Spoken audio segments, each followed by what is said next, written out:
Hello बच्चों, welcome again to exam हट YouTube channel. Dear student, हम ग्रेविटेशन पढ़ रहे हैं और आज हम डिस्कस करने वाले हैं बहुत ही important topic, gravitational field intensity.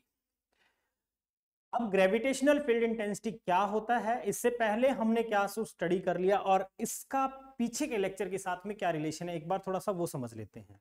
हमने इससे पहले कैपिलर स्टडी किए हैं और इसके अलावा हमने स्टडी किया था न्यूटन्स लॉ ऑफ ग्रेविटेशन। दो मास ऑब्जेक्ट है, उनके बीच में ग्रेविटेशनल पुल होता है, ये हमने सीखा है। अट्रैक्टिव नेचर होता है हमेशा, है रिपल्सिव नेचर इसका होता नहीं है। आज हम डिस्कस करने वाले हैं gravitational field intensity. So practically gravitational field क्या होता है और ग्रेविटेशनल फील्ड इंटेंसिटी क्या होता है, इसके बारे में समझ लेते हैं। ग्रेविटेशनल फील्ड की जब भी मैं बात करूंगा तो मेनली ग्रेविटेशनल फील्ड से हमारा मतलब क्या है, space around any object. Gravitational field तो कोई भी ऑब्जेक्ट है, मान लो जिसका भी हम ग्रेविटेशन देखना चाह रहे हैं, ये मान लो कोई ऑब्जेक्ट है जिसका कुछ मास होगा, तो बेसिकली इसका एक फील्ड होगा जहां तक वो ग्रेविटेशनल फोर्स अप्लाई कर सकता है, जहां तक वो ग्रेविटेशनल फोर्स अप्लाई कर सकता है। तो उस सारे स्पेस को, वो एक्चुअल में 3 डायमेंशनल क्वांटिटी है, सर्कुलर नहीं है। इस ऑब्जेक्ट के चारों तरफ का जो इन्वायरमेंट है जहां पे ये ग्रेविटेशनल फोर्स ऑफ अट्रैक्शन लगाएगा, उसको हम बोलते हैं ग्रेविटेशनल फील्ड। ग्रेविटेशनल फील्ड को हम इस तरीके से डिफाइन कर सकते हैं, the space around any object in which the gravitational force can be experienced. जहां पे हम ग्रेविटेशनल पुल को फील कर सकें, उस स्पेस को हमने नाम दे दिया ग्रेविटेशनल फील्ड, उस पर्टिकुलर ऑब्जेक्ट का। अभी हम डिस्कस करने जा रहे हैं बेटा जो ग्रेविटेशनल फील्ड इंटेंसिटी है उसको। सो ग्रेविटेशनल फील्ड इंटेंसिटी से क्या मतलब है?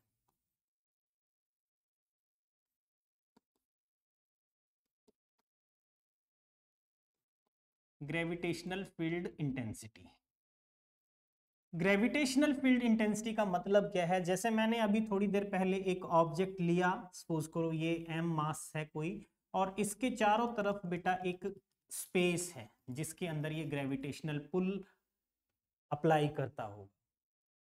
किसी भी पर्टिकुलर पॉइंट पे, मान लो ये पॉइंट है, इस जगह पे मुझे चेक करना है ग्रेविटेशनल फील्ड इंटेंसिटी कितनी है। तो ग्रेविटेशनल फील्ड इंटेंसिटी से मतलब है कि इस आर डिस्टेंस के ऊपर ग्रेविटेशनल फोर्स कितना है पर यूनिट मास।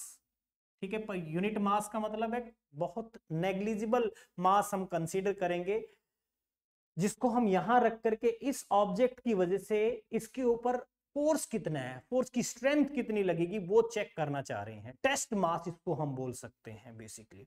इस टेस्ट मास का मास जितना कम होगा उतना ही एक्यूरेट वैल्यू अपने को पता चलेगी ग्रेविटेशनल फील्ड इंटेंसिटी की। ठीक है, सो यानी टेस्ट मास हमने यहां पे लिया है m नोट, यहां पे एक टेस्ट मास है। तो ग्रेविटेशनल फील्ड इंटेंसिटी का मतलब होता है the gravitational force, gravitational force in given gravitational field, या फिर इसको ऐसे लिख लीजिए, ग्रेविटेशनल फोर्स पर यूनिट मास, पर unit mass, gravitational force per unit mass in the gravitational field. किसी भी गिवन ग्रेविटेशनल फील्ड के अंदर ग्रेविटेशनल फोर्स पर यूनिट मास कितना है, उसको हम ग्रेविटेशनल फील्ड इंटेंसिटी बोलते हैं। वेल चलो चेक करते हैं इसका मतलब एक्चुअल में और क्या है।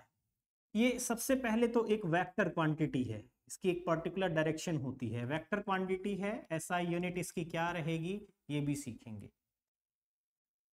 यहां पे ग्रेविटेशनल फील्ड इंटेंसिटी जिसको मैंने बोला है, so I is equals to, gravitational field intensity को मैंने आई से रिप्रेजेंट किया है, gravitational force per unit mass मैंने लिया है।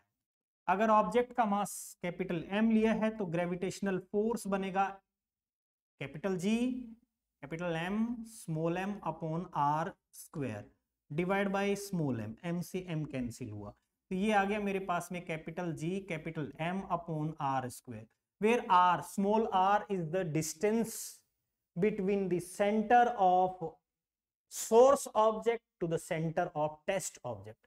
और टेस्ट ऑब्जेक्ट पॉइंट साइज है तो मैटर नहीं करता कि उसके सेंटर से है या सिर्फ उसके सरफेस से। सो ग्रेविटेशनल फील्ड इंटेंसिटी का जो वैल्यू आ गया वो आ गया capital G capital M upon R square. अब यही वैल्यू एक्चुअल में एक्सेलरेशन ड्यू टू ग्रेविटी की भी होती है, तो मैथमेटिकली दोनों की वैल्यू सेम आ गई, दोनों की वैल्यू सेम आ गई।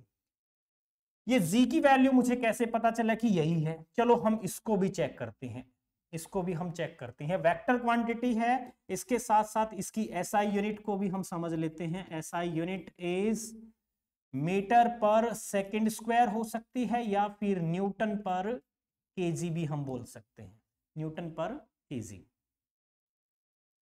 डायमेंशनल फॉर्मूला सबको पता है, एम नॉट L1 और T-2, ये इसका डायमेंशनल फॉर्मूला रहेगा। ठीक है, ये ग्रेविटेशनल फील्ड इंटेंसिटी है, यहां तक समझ आ गया है। तो एक रिलेशन समझते हैं, ग्रेविटेशनल फील्ड इंटेंसिटी जी के बराबर हमने लिखा है, तो जी की वैल्यू ये कैसे है। टॉपिक का नाम है रिलेशन बिटवीन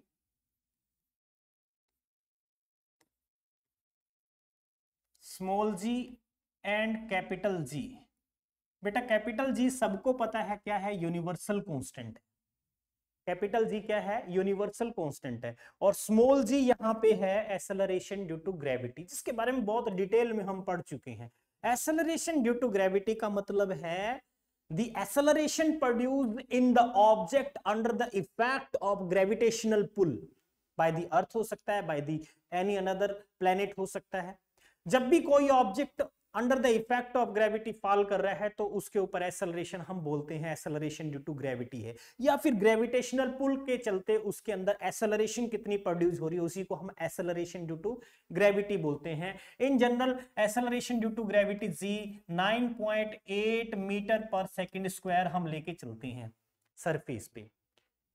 ठीक है, ये एक्सेलरेशन ड्यू टू ग्रेविटी होता है। इसका मतलब भी क्या है ये भी हम समझ लेते हैं। मान लो एक ऑब्जेक्ट है, जैसे ही सरफेस पे वो गिर रहा है, सरफेस की तरफ आ रहा है, ऑब्जेक्ट जो है किसी हाइट से नीचे गिरता आ रहा है।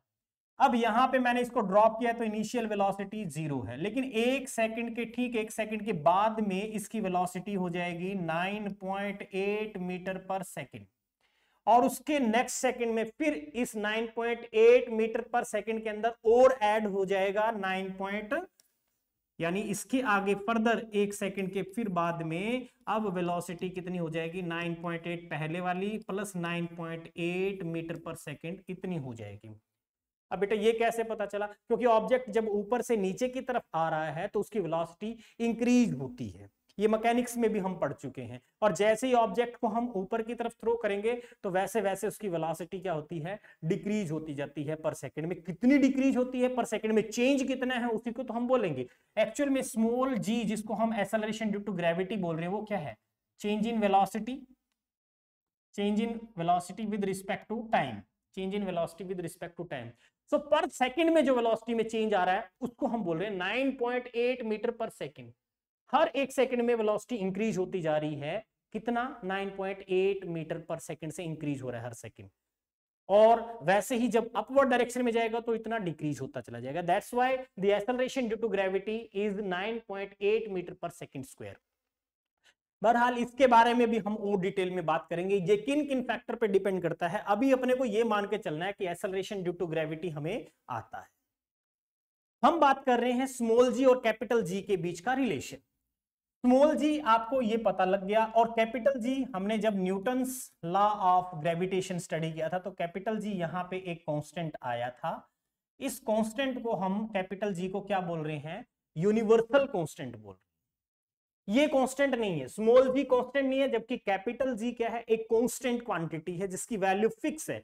इसकी value 9.8 metre per second square सिर्फ सरफेस पे है, उसके बाद हाइट के साथ में या डेप्थ के साथ में, या फिर टेरेन कैसी है, टेरिटरी कैसी है अर्थ सरफेस की या किसी भी प्लेनेट की, उसके अकॉर्डिंग इसमें वेरिएशन हो सकता है।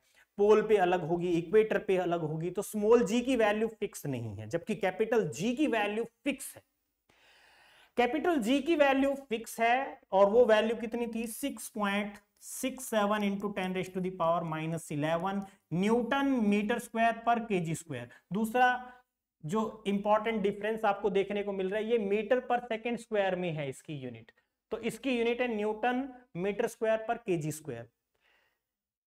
थर्ड डिफरेंस आप अगर बात करें तो स्मॉल जी की जो वैल्यू है वो एक वेक्टर क्वांटिटी भी है, ये स्केलर क्वांटिटी है। कैपिटल जी जो है एक स्केलर क्वांटिटी है, ठीक है। इसके अलावा इनकी यूनिट में आपने डिफरेंस देख लिया, ठीक है। ये चीज अपने को पता होना चाहिए, डिफरेंस भी पता होना चाहिए। चलो अब हम बात करते हैं कि स्मॉल जी और कैपिटल जी में क्या डिफरेंस है। इतना हमें समझ आ गया तो मैं एक फिगर से बना करके इसको समझने की कोशिश करता हूं। मान लो ये मेरे पास में अर्थ सरफेस ही है। अर्थ सरफेस पे एक ऑब्जेक्ट मैंने लिखा यहां जिसका मास m है, और ऑब्जेक्ट के सेंटर से अर्थ के सेंटर के बीच के डिस्टेंस को मैंने स्मॉल r से कंसीडर किया, और अर्थ की रेडियस को अगर हम बात करें तो कैपिटल R, और इसके मास को हमने कैपिटल M से रिप्रेजेंट किया। वेल अभी के लिए यहां पे जो हाइट है सरफेस से हाइट h मैंने कह दिया small r capital R plus h के इक्वल है बेटा। और ये भी याद रखना h की वैल्यू बहुत ज्यादा हाई नहीं है, बहुत ज्यादा हाई नहीं है, यानी h बाई आर की वैल्यू नेग्लिजिबल स्मॉल है।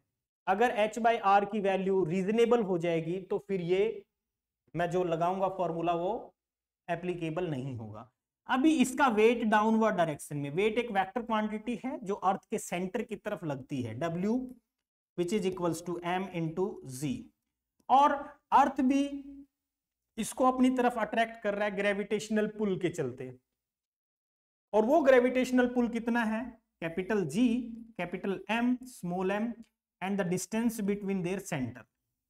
अब अपने को पता चला कि भाई ये तो स्मॉल m तो कैंसिल हो गया, तो small g is equals to आ गया मेरे पास capital G capital M upon R square. ये एक रिलेशन आ गया। और अभी हमने थोड़ी देर पहले इसको पढ़ा था ग्रेविटेशनल फील्ड इंटेंसिटी, लेकिन याद रहे ग्रेविटेशनल फील्ड इंटेंसिटी एक अलग फिजिकल क्वांटिटी है, जबकि एक्सेलरेशन ड्यू टू ग्रेविटी एक अलग फिजिकल क्वांटिटी है। दोनों में हो सकता है मैथमेटिकली उनका आंसर सेम है, मैथमेटिकली वैल्यू सेम है, लेकिन दोनों फिजिकल क्वांटिटी अलग है। इतना अपने को क्लियर हो गया, रिलेशन समझ में आ गया। अब हम नेक्स्ट पॉइंट पे चलते हैं, नेक्स्ट आता है स्मॉल जी के बारे में, एक्सेलरेशन ड्यू टू ग्रेविटी जिसको हम बोल रहे हैं। तो एक्सेलरेशन ड्यू टू ग्रेविटी अभी हमने पढ़ लिया वैसे तो, एक्सेलरेशन ड्यू टू ग्रेविटी बेटा। और एक्सेलरेशन ड्यू टू ग्रेविटी जिसको आप कह रहे हो वो एक्चुअल में है क्या, acceleration produced in the object due to the attraction of earth. Earth की अट्रैक्शन के चलते किसी भी ऑब्जेक्ट में जो एक्सेलरेशन प्रोड्यूस हुई है उसको हम क्या बोल रहे हैं, एक्सेलरेशन ड्यू टू ग्रेविटी। और एक्सेलरेशन ड्यू टू ग्रेविटी को एट सरफेस हम लेके चलें तो हमने z की वैल्यू को capital G capital M upon R square, surface यानी सरफेस ऑफ अर्थ, अर्थ की बात कर रहे हैं अभी हम, ठीक है। किसी और प्लेनेट पे हुआ तो उस प्लेनेट के लिए भी लिख सकते हैं, उसका मास आ जाएगा वहां पे, कैपिटल G यूनिवर्सल कांस्टेंट है। तो वेल ये है एक्सेलरेशन ड्यू टू ग्रेविटी। अब एक्सेलरेशन ड्यू टू ग्रेविटी ये सब पढ़ लिया हमने, वेक्टर क्वांटिटी है, पॉजिटिव नेगेटिव वैल्यू हो सकती है, ठीक है। अब कौन कौन से फैक्टर हैं जो इसको अफेक्ट करते हैं, factor affecting the factors affecting the acceleration due to gravity बेटा।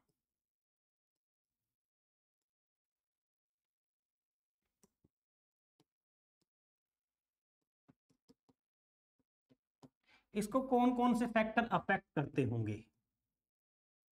सबसे पहला फैक्टर है shape and size, shape and size of earth, या फिर जो भी प्लेनेट है, जिस भी प्लेनेट की बात करें, ठीक है। Second one, altitude,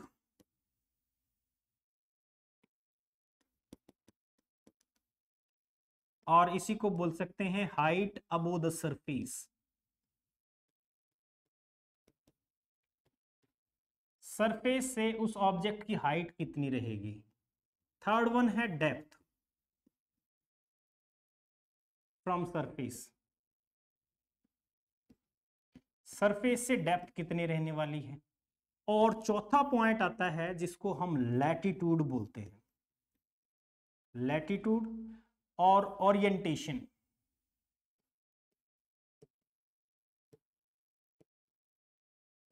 of planet,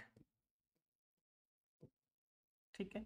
so mainly these are the factors which affect the acceleration due to gravity.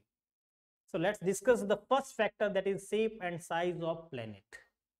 Shape and size की अगर बात करेंगे तो सबसे पहले तो अपने को एक चीज पता है, अर्थ जो है परफेक्टली स्फेरिकल शेप तो है नहीं, इलिप्टिकल शेप की है, इलिप्स शेप की है।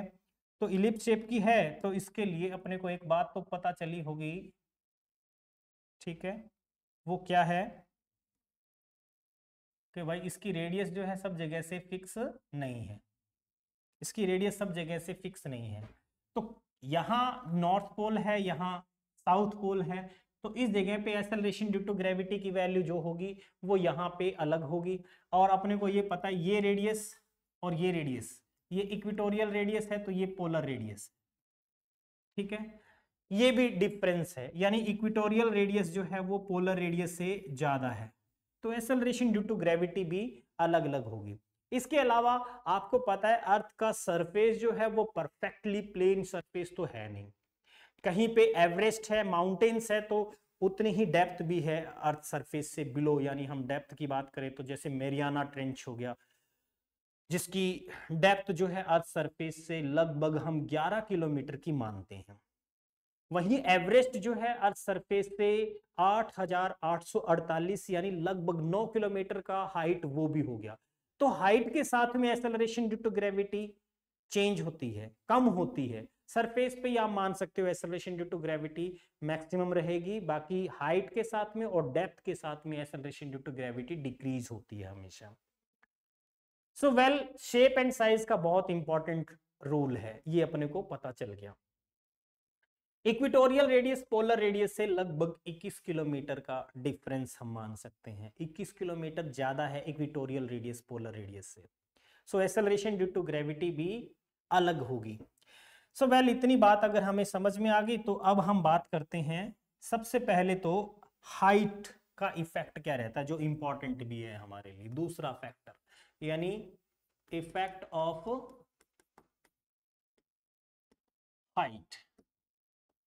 हाइट का इफेक्ट या एल्टीट्यूड जिसको बोलते हैं, इसका क्या इफेक्ट पड़ता होगा।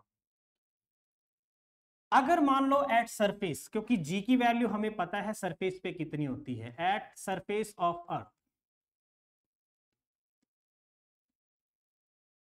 Eight surface of earth G is equals to capital G capital M upon R square, ये हमने पढ़ लिया। लेकिन जैसे जैसे हम हाइट पे जाएंगे वैसे वैसे acceleration due to gravity change होती जाएगी, डिक्रीज होती जाएगी। कैसे होती है, एट सर्टेन हाइट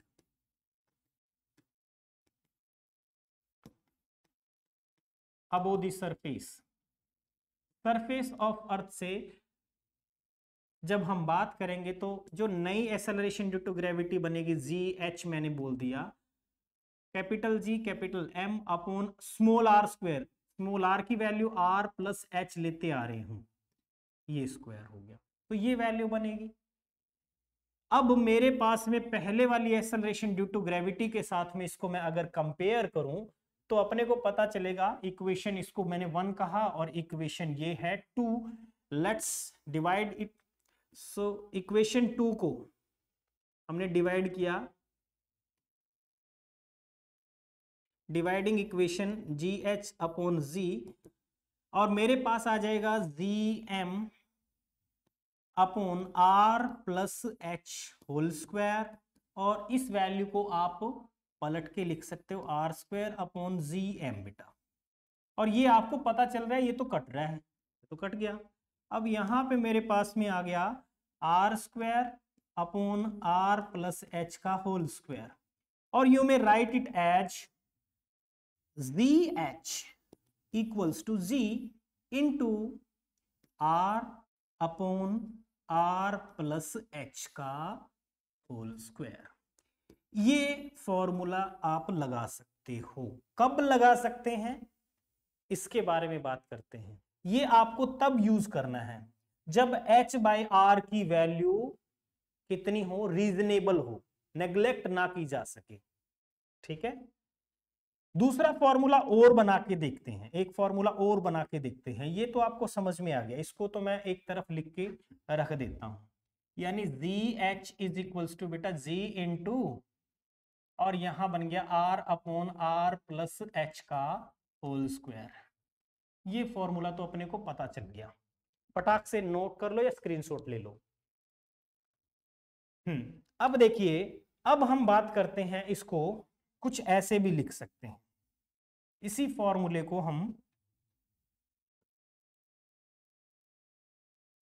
मैंने लिखा है कि G H is equals to G into R upon R plus H का होल स्क्वायर था, और इसको बेटा हमने क्या लिखा, आर अपॉन, इसमें से मैंने कॉमन ले लिया आर, और अंदर रह गया 1 प्लस एच बाई आर। अब आप कहोगे कैसे कॉमन ले लिया, एच को मैंने आर से मल्टीप्लाई किया, आर से डिवाइड किया, तो जो ऊपर वाला आर है वो तो बाहर आ गया, ये तो कैंसिल हुआ, इसका स्क्वायर चल रहा है, तो G H can be written as equals to G, G क्या है, acceleration due to gravity at the surface of earth. So मेरे पास आ गया फॉर्मूला कितना, 1 upon 1 plus H by R का होल स्क्वायर, ये आ गया। या इसको भी आप ऐसे लिख सकते हो, z into 1 plus H by R raise to the power -2, क्योंकि नीचे था मैंने ऊपर लिख दिया। बाइनोमियली एक्सपेंड कर देते हैं, एक्सपेंडिंग बाइनोमियली।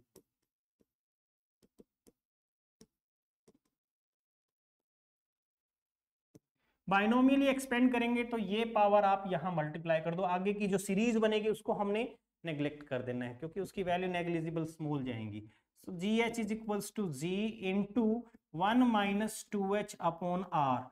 ये इंपॉर्टेंट फॉर्मूला आ गया। ये फॉर्मूला कब लगाना है, इसको तब लगाना है जब h बाई आर की value very very small than 1, तब यूज करेंगे। ये ध्यान रखना, क्योंकि दो फॉर्मूले आ गए हमारे पास में।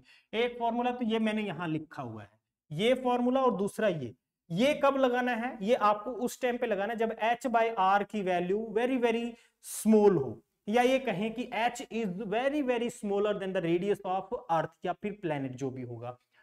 और ये फॉर्मूला आप तब लगाओगे जब h और r कंपेरेबल हो, या h की वैल्यू ट्वाइस द r है, या ट्रिपल टाइम है, n टाइम है, तब आप ऐसे फॉर्मूले को यूज करोगे। सो वेल, अपने को इतना समझ में आ गया। एक यहां पे हमें चाहिएगा परसेंटेज चेंज कितना आता है एक्सेलरेशन ड्यू टू ग्रेविटी में, ये तो अपने को समझ आ गया। परसेंटेज चेंज पे चलते हैं। तो परसेंटेज चेंज इन जी, या फिर वेट भी, क्योंकि weight W is equals to m into G होता है। मास फिक्स है, यहां पे वेट चेंज क्यों हो रहा है, क्योंकि यहां पे एक्सेलरेशन ड्यू टू ग्रेविटी की वैल्यू वेरी कर रही है। So that's why we can say that the percentage change in g और weight which is written as gh g minus gh upon z, या इसी को आप लिख सकते हो इंटू 100 करेंगे, delta G upon G into 100। इसकी वैल्यू कितनी आएगी, आप सोल्व करके देखोगे, जी एच और जी, इनके वैल्यू को डिफरेंस लेके जब आप निकालोगे तो ये वैल्यू आएगी twice of H by R into 100। ये डायरेक्ट लगा सकते हो। परसेंटेज चेंज वेट में निकालना है या एक्सेलरेशन ड्यू टू ग्रेविटी में, बेटा ये आप डायरेक्ट लगा सकते हो। ओके, चलो ये बात तो अपने को हो गई क्लियर। फॉर एग्जाम्पल मैंने ऐसे मेरे को एक क्वेश्चन दे रखा हो कि भाई जो जैसे मैंने ये कंडीशन दी है, ये आपको जरूर ध्यान रखनी, H by R very very smaller than H हो।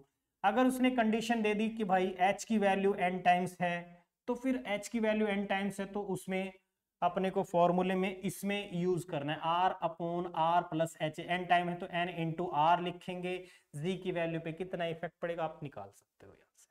ठीक है, क्वेश्चन बाद में डिस्कस करेंगे, पहले कंसेप्ट पे चलते हैं एक बार। अब बात करते हैं इफेक्ट ऑफ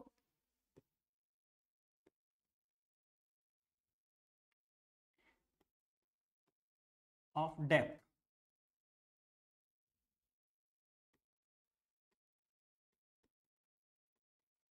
डेप्थ का क्या इफेक्ट पड़ेगा एट सरफेस? अगेन सरफेस को तो अपना फिक्स वैल्यू पता है कि z is equals to capital G capital M upon R square.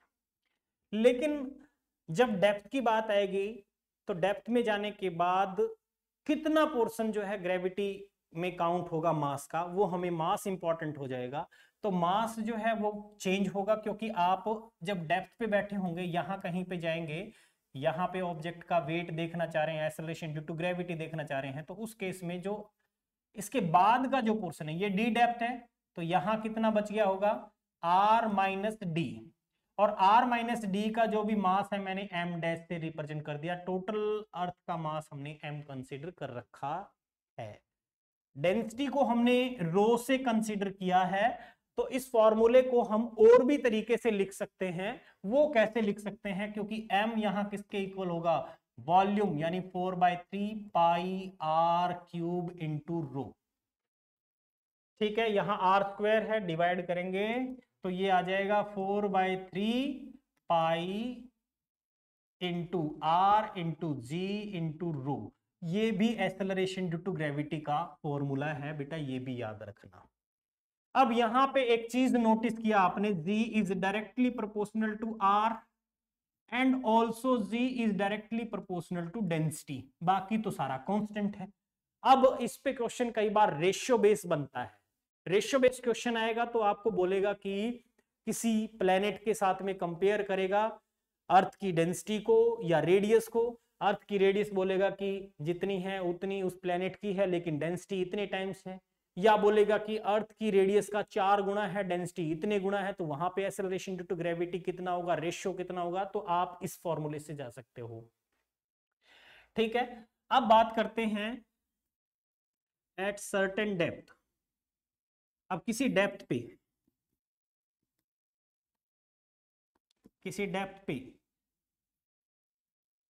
z is equals to क्या होने वाला है, तो z d से मैंने रिप्रेजेंट किया। ये फॉर्मूला लगाऊंगा, इस बार acceleration due to gravity 4/3 pi R की जगह r माइनस डी ले रहा हूं।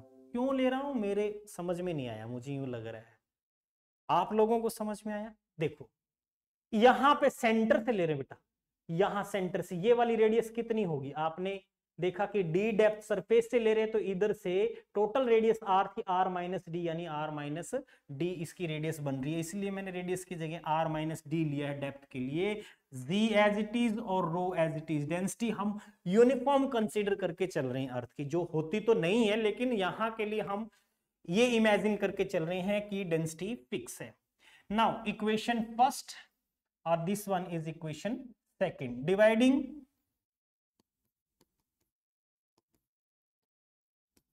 equation second by equation first। तो आपको पता है z d अपॉन z कितना बनेगा, सारा कुछ कैंसिल हो रहा है, r माइनस डी बच रहा है बेटा, यहां पे r बचा, या हम लिख सकते हैं 1 माइनस डी अपॉन r बच गया। अब मेरे पास जो आ गया फाइनली इसका आंसर, वो आ गया G D equals to G into 1 minus D upon R. तो यहां ज्यादा सोचने की जरूरत नहीं, यहां एक ही फॉर्मूला है। ये आ गया हमारा रिजल्ट। वेट के लिए भी यही लगाओगे, वेट फॉर्मूला डेप्थ पे वेट कितना होगा तो m से मल्टीप्लाई कर दो दोनों तरफ, वेट एट डी डेप्थ, और यहां बनेगा weight at surface 1 minus D upon R. ठीक है। और नेक्स्ट पे आते हैं परसेंटेज चेंज। अब यहां फिर परसेंटेज चेंज निकालना पड़ेगा जी में और वेट में भी कह सकते हो। तो यहां पे परसेंटेज चेंज के लिए मैंने लिखा z minus G D upon G into 100, और इसी को आप डेल्टा जी बोल सकते हो अपॉन जी इंटू 100। ये कितना आएगा, इस बार आएगा ये आपका d बाई आर इंटू 100 के बराबर आएगा परसेंटेज में। ठीक है, ये कैसे लगा रहा हूं मैं, डायरेक्ट ऐसे नहीं लगा रहा हूं, आप डिफरेंस लेके देखोगे तो पता चल जाएगा कैसे लगा रहा हूं मैं। ये फॉर्मूला जो है, ये जो फॉर्मूला है इसका डिफरेंस यार, यहां तो देखो जी डी अपॉन जी की वैल्यू कितनी, 1 माइनस डी अपॉन आर है। तो यहां से भी आप इस जगह पे रखोगे, जी से जी कैंसिल हो जाएगा और डी अपॉन आर जो भी आएगी वैल्यू परसेंटेज चेंज में इतना आ जाएगा। तो ये तो हमारा इफेक्ट हुआ, इफेक्ट ऑफ हाइट डेप्थ। अब तीसरा इफेक्ट आ गया जिसको हमने लैटिट्यूड बोला। सबसे पहले तो लैटिट्यूड के बारे में ही अपने को नहीं पता, लैटिट्यूड क्या है उसको भी जान लेते हैं बेटा। इफेक्ट ऑफ लैटिट्यूड,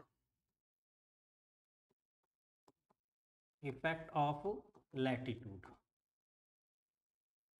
लैम्डा से रिप्रेजेंट करेंगे लैटिट्यूड, या ओरिएंटेशन भी बोल सकते हैं। ये फोर्थ इफेक्ट हमारा। अभी इसके लिए मैंने एक मान लो के केस कंसिडर कर लिया, ये हमारी अर्थ है, ठीक है, अर्थ है। तो इस पे अब इसके सेंटर से यहां कहीं से यहां मैंने एक ऑब्जेक्ट अपना कंसिडर कर लिया, ठीक है। ये ओ सेंटर है, इसका सेंटर से यहां ऑब्जेक्ट है जिसका आपने मास कंसिडर कर लिया स्मॉल m। ये इसका पोल बनेगा, इसके अबाउट अर्थ रोलिंग कर रही है, रोटेशन कर रही है ओमेगा एंगुलर स्पीड के साथ। ये नॉर्थ पोल और ये साउथ पोल बन गया। अब लैटिट्यूड का मतलब ये रेडियस अपने को पता है r है, तो ये एंगल इस ऑब्जेक्ट का इक्वेटर के साथ में, ये इक्वेटर है, यहाँ पे इक्वेटर हमने मान ली बेटा। इक्वेटर के साथ में इस r रेडियस ने कितना एंगल बना रखा है, यानी ऑब्जेक्ट की पोजीशन जो है कहाँ पे है, ये लैम्डा पोजीशन पे, एंगल के हिसाब से देख रहे हैं। और अगर मैं देखूं कि अर्थ रोटेट अगर कर रही है एंगुलर वेलोसिटी ओमेगा के साथ, इस ऑब्जेक्ट की भी रोटेशन हो रही है। इस ऑब्जेक्ट की रोटेशन कुछ इस सर्किल में हो रही है, इसको अलग कलर से बना के समझते हैं। ये मान लो इस सर्किल के अंदर घूमेगा, इसकी इस सर्किल के अंदर रोटेशन हो रही है, और जो भी रेडियस इसकी बनती होगी ये वाली रेडियस, इस रेडियस को मैंने यहां रिप्रेजेंट कर दिया स्मॉल r से। अब एक चीज बताइए, क्या आपको ये समझ आ रहा है कि ये लैम्डा है तो ये लैम्डा नहीं होने वाला क्या, ये भी लैम्डा होगा, ये भी लैम्डा होगा।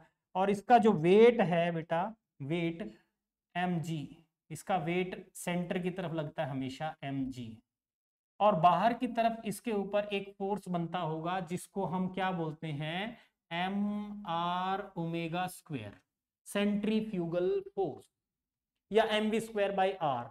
वी की वैल्यू कितना होता है, वी की वैल्यू आर इंटू ओमेगा होता है, वहां वैल्यू पुट करोगे तो एम आर ओमेगा स्क्वायर आ गया। ओमेगा यहाँ एंगुलर स्पीड है। अब देखो ये वाला जो एंगल है, एक एम जी वेट और एक एम आर ओमेगा स्क्वायर, इनके बीच का ये जो एंगल है ये 180 डिग्री माइनस लैम्डा है, लैटिट्यूड जितना भी होगा। अब लैटिट्यूड की वैल्यू, लैम्डा की वैल्यू यहाँ इक्वेटर पे कितनी होती है, 0, और पोल्स पे इसकी वैल्यू हो जाएगी 90 डिग्री, ठीक है, लैटिट्यूड की। ये भी ध्यान रखना, सारी चीज ध्यान से समझ लो। जिसको इसकी फोटो लेनी है एक बार फोटो ले लो, चाहे आप इसको मैं थोड़ा बड़ा कर देता हूं और फंडे को क्लियर हो जाएगा। ये लो स्क्रीन की एक बार फोटो ले लो, फिगर इंपॉर्टेंट है, इस फिगर से ही समझाऊंगा जो कुछ भी समझाऊंगा। चलो अब देखो, वापस से हम इसको मिनिमाइज करके समझते हैं। चलो जी, अब हम बात करते हैं। सबसे पहले तो देखो जो वेट है W डैश जो होने वाला है, W dash is equals to, W dash कह दो या आप इसको m इंटू जी डैश लिख सकते हैं, जो नेट वेट बनेगा। एक वेक्टर इधर है और एक वेक्टर इधर है, ये आप m और ओमेगा स्क्वायर लिख रहे हो तो इधर भी लिख सकते हो, तो एक ही बात है। अभी कितना बनेगा, इसका रिजल्टेंट मैं लिखूंगा under root m into G का स्क्वायर प्लस बेटा हम लिखेंगे m r ओमेगा स्क्वायर का होल स्क्वायर और प्लस में twice of M G into M R omega square और इंटू में cos of 180 degree minus lambda. ये अंडर द रूट है सारा।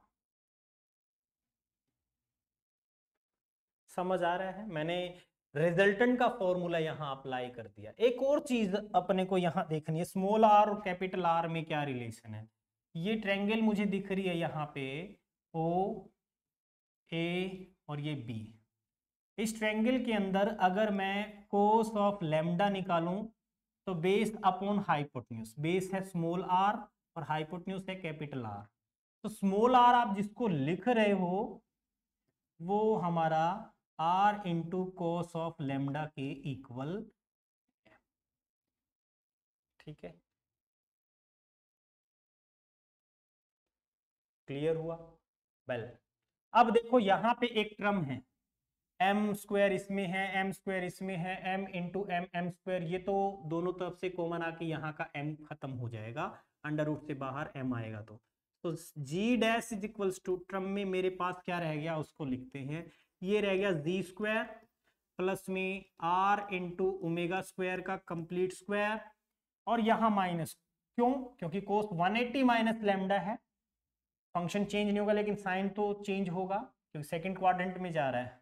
ट्वाइस ऑफ एम बाहर आ गया है, जी इंटू आर ओमेगा स्क्वायर और कोस ऑफ लैम्डा, ये आ गया हमारे पास। इतना समझ आ गया, तो ये तो टर्म हट जाएगी, आर ओमेगा स्क्वायर का square negligible small can be neglected,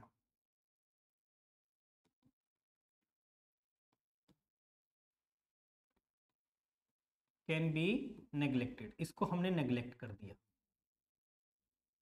जैसे ही नेग्लेक्ट करेंगे मेरे पास में आ गया G dash is equals to square root G square minus twice the G, small R की वैल्यू भी पुट कर देता हूं, R into cos lambda, cos lambda already है, omega square cos lambda, cos square lambda हो जाएगा ये।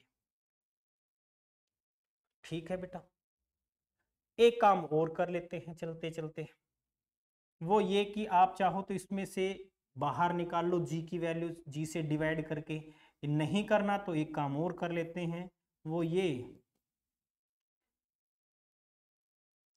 बाहर निकाल लो, ज़्यादा ठीक रहेगा। इसका जी से मैंने डिवाइड और जी से मल्टीप्लाई बाहर आएगा और हमारे पास टर्म आ गई जी और अंडर रूट यानी 1 minus twice of R omega square cos square lambda upon G और इसकी पावर 1/2। ठीक है, अब बाइनोमियली फिर एक्सपेंड करते हैं, 1/2 फैक्टर को यहां मल्टीप्लाई करेंगे तो 2 से 2 कैंसिल हो गया बेटा। तो फाइनली क्या चीज आ गया,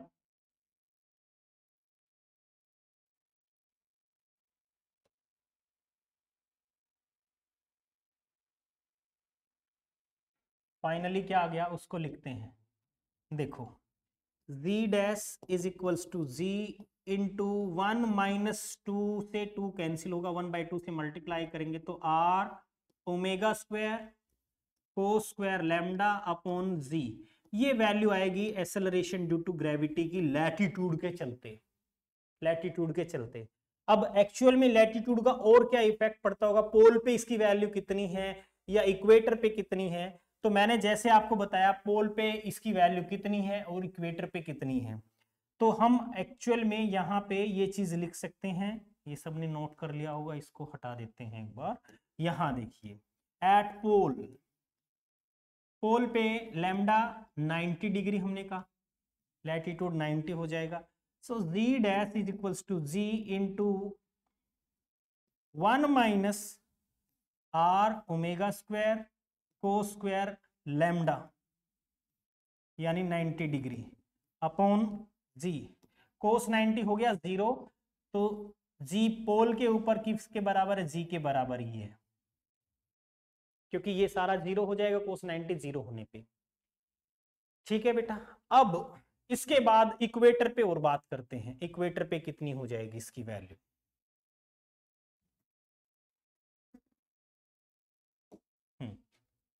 एट इक्वेटर, इक्वेटर पे लैम्डा को हमने कहा कि 0 डिग्री होता है।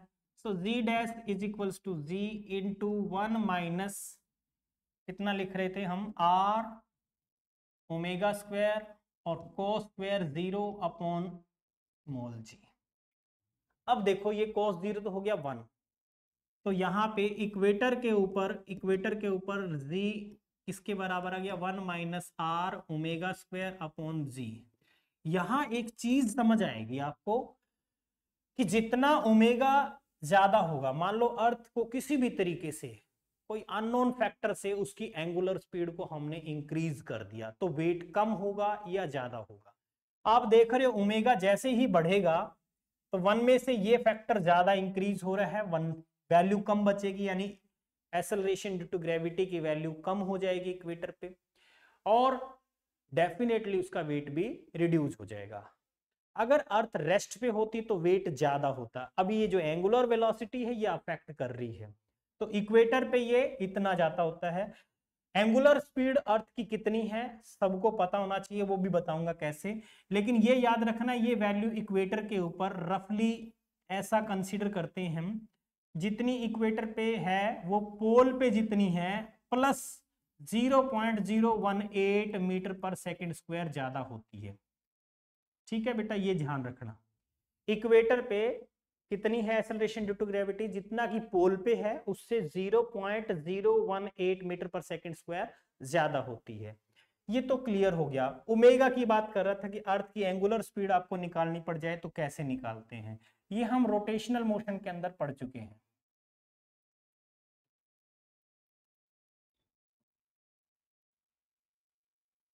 ये लो जी स्क्रीनशॉट, जिनको लेना है स्क्रीनशॉट ले लो, काफी इंपॉर्टेंट टॉपिक है। अब बात करते हैं ओमेगा, अर्थ की एंगुलर स्पीड।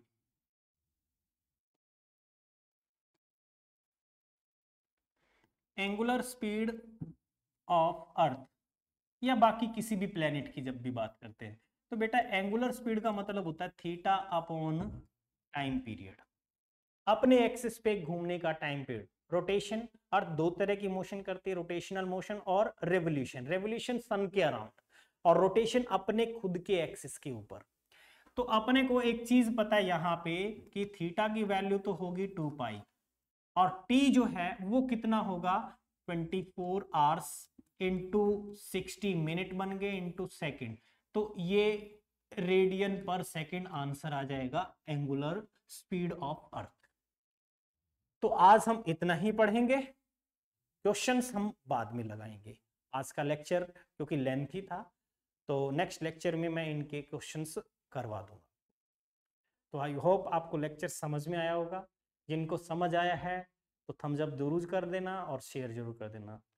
एग्जाम हट को जरूर सब्सक्राइब करो, अपने फ्रेंड्स को बोलो, क्योंकि आपको यहाँ पे जैसा पता है कंटेंट किस लेवल का करवाया जा रहा है। आज के लिए इतना ही, thank you, have a nice day, good luck, जय हिंद।